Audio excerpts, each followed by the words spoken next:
Magandang araw sa inyong lahat at welcome sa aking channel.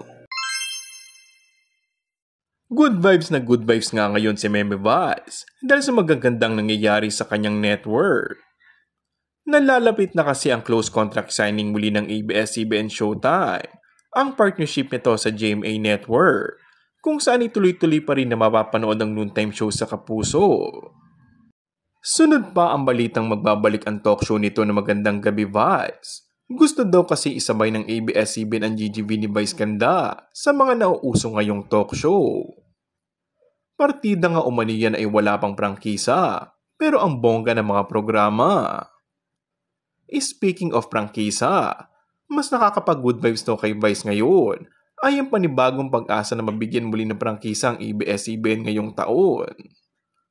Nilinaw noon ni Vice na hindi nila habol na magkaroon ng franchise, pero kung bibigyan daw ng chance, ay bakit naman hindi?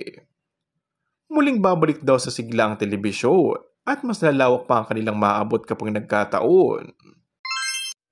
And that's all for our today's video. Kung bago ka lang sa aking channel ay mag-subscribe at pindutin na rin ang notification bell. Maraming salamat!